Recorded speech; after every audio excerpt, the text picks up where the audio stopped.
नमस्ते।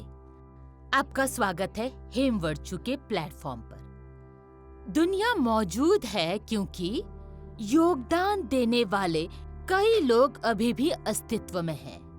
मनुष्य से ऐसी मनस्थिति में रहने की अपेक्षा की जाती है कि वो खुश और शांतिपूर्ण रहे हर समय, और उनसे अपेक्षा की जाती है कि उनके पास अपने जीवन को चलाने की कुछ क्षमताएं और मूल्य हो। जिम्मेदारी एक ऐसा ही मूल्य है। इसे कर्तव्य परायणता भी कहा जाता है। जिम्मेदारी दो तरह से हो सकती है। जिम्मेदारी वो भी खुद के प्रति और जिम्मेदारी दूसरों के प्रति। अधिकांश समय लोग जिम्मेदारी को दूसरे के प्रति के लिए कार्य के रूप में देखते हैं, दूसरों को खुश रखना और आरामदायक रखना। और जब वो जिम्मेदारी खुद के प्रति नहीं दिखाई जाती अपने अस्तित्व के लिए, तब ये बेमेल हो जाती है। स्वयं के प्रति उत्तरदायित्व को तब दर्शाया जाता है जब व्यक्ति जीवन के कुछ अनुशासन बनाए रखने में सक्षम होता है। स्वच्छता और सफाई, अपने शरीर और उसके कार्य के लिए सम्मान, शारीरिक कार्य, शरीर और मन के कार्यों का समर्थन बहुत सकारात्मक तरीके से करना आदि। आज मैं यहाँ पर आपसे बात करूंगी आपके कुछ एकेडमिक विषयों के माध्यम से इस सबसे महत्वपूर्ण मूल्य को जैसे सीख सकते हैं। नमस्ते, चलिए विज्ञान पढ़ते हैं।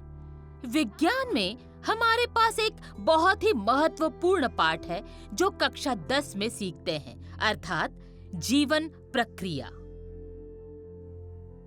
जीवन को परिभाषित करना कठिन है, लेकिन जीवन की ऐसी विशेषताएं हैं जिनका पता लगाया जा सकता है। जीवन प्रक्रियाएं क्रियाओं की श्रृंखला है, जैसे कि गति, श्वसन क्रिया, संवेदनशीलता, विकास, प्रजनन, उत्सर्जन और पोषण, जो जीवित प्राणियों को बनाए रखने के लिए आवश्यक है। आप इन्हें एक संक्षिप्त नाम का उपयोग करके याद कर सकते हैं, मिसेस ग्रेन, जहां इन अक्षरों का मतलब है गति, श्वसन, संवेदनशीलता, विकास, प्रजनन, उत्सर्जन और पोषण। गति जीवित प्राणियों का एक अनिवार्य पहलू है, चाहे वो मानव जीवन हो या पशु जीवन या पौधों का जीवन। पौधे हिलते नहीं हैं, लेकिन भोजन, पानी और पोषक तत्व पौधों के अंदर चले जाते हैं, और यही है अभिन्न प्रक्रिया। उसी तरह श्वसन क्रिया जीने के लिए मौलिक है। संवेदनशीलता हमारे जीवन का अनिवार्य पहलू है, जिसके बिना हम दर्द या सुख को कभी नहीं समझ पाएंगे। विकास हम सभी के लिए एक ज्ञात कारक है। जन्म के समय से लेकर आज हम जो हैं, विकास की एक पूरी कहानी है। प्रजनन के बिना कोई भी जीवित प्राणी अस्तित्व में नहीं आ सकता, और अगर उत्सर्जन प्रक्रिया सिस्टम में काम ना करे तो पूरे शरीर का पतन हो जाएगा, और जीवन को आगे बढ़ने के लिए पोषक तत्व बहुत महत्वपूर्ण है। इसीलिए इन सभी प्रक्रियाओं को हम जीवन प्रक्रिया कहते हैं, जो एक दूसरे पर निर्भर है और अंग नियमित रूप से और जिम्मेदारी से अपने कर्तव्यों का पालन करते हैं। हमें अपने कर्तव्य निभाने में सक्षम बनाते हैं। वो बहुत ही मौलिक विशेषताएं हैं जो हमें कार्य करने के लिए निर्माता द्वारा इतनी कर्तव्य परायणता से बनाई गई है।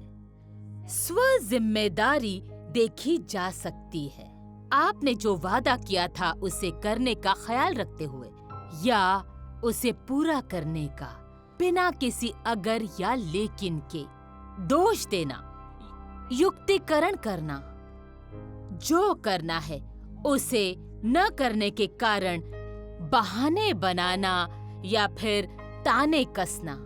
जब तक वास्तविकता के मापदंडों के भीतर सम्मानपूर्वक इसे करने का कोई तरीका है। जिम्मेदार वो सभी होते हैं। अगर कोई जिम्मेदारी से पल्ला झाड़ लेता है, परिणाम हमें पता है, सिस्टम ध्वस्त हो जाएगा। समाज, पारिवारिक, मैत्री संबंध सभी के जिम्मेदारी का कर्तव्य परायणता के कुछ मूलभूत नियम होते हैं और इसी तरह कार्य करे तो सिस्टम मौजूद रहेगा हमेशा। अब आप कुछ MCQs करें, कार्य पूर्ण करें। मैं जल्द ही आऊंगी अंग्रेजी विषय के साथ।